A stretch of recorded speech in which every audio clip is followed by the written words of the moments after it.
რომ ეს არის დადგმა. პირადად ბიზნესი. დაოცნების. იმიტომ რომ ან ხელისუფლების სხვადასხვა ელემენტების. იმიტომ რომ ეს არის ბიზნეს ფულითვე აშენებული ტაძარი, მინდა ყველას შევახსენო. მისი ქველმოქმედებით და ეს არის ქვეყნის მთავარი საკათედრო ტაძარი.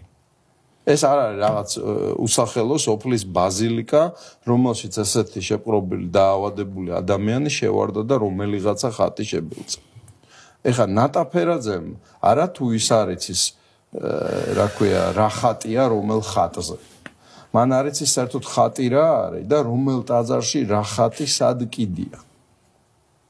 და სად უნდა ეკიდოს. ანუ რადგანაც ნატაფერაძე მიდის მიზანმიმართულად ქვეყნის მთავარ ტაძარში, რომელშიც 24 საათი ფუნქციონირებს პოლიცია და დაცვა.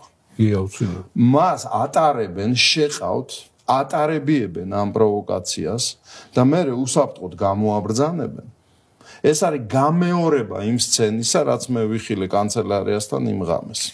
ეს არის ხელისუფლების მიერ დაგეგმილი და ჩატარებული პროვოკაცია. ყოველ შემთხვევაში ამას გავს. მეორე თუ კი შენ გინდა პლუს ეს არის არა მარტო რელიგიური გრძნობების შეურაცხყოფა და ქვეყნის დესტაბილიზაციის და ხალხში სრულიად სამართლიანი ვენაცვალე ყველა იმ ადამიანს, ვინც პროტესტს გამოხატავს, ვინც ამ არსების სახლთან მივიდა, ვინც ცდილობს ჩვენი ერის ღირსება დაიცვას.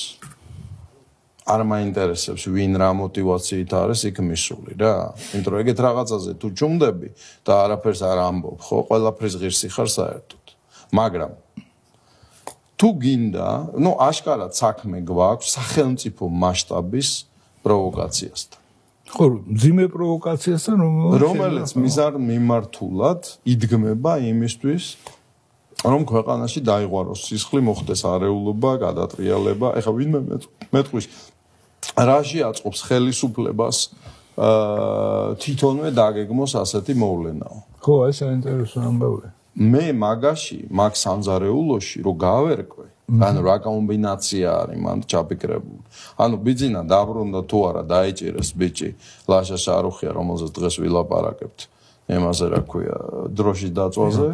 მე გამოუშვეს და არ ვიცი და მაგას დაუბრუნდებით და ესა რა ქვია მოაწყოს ეს პროვოკაცია კიდევ ერთხელ სამართალ დამცავების მიერ ალბათ ყველაზე დაცულ ტაძარში შეიყვანეს, გააკეთებიეს და გამოიყვანეს. ეს ერთი.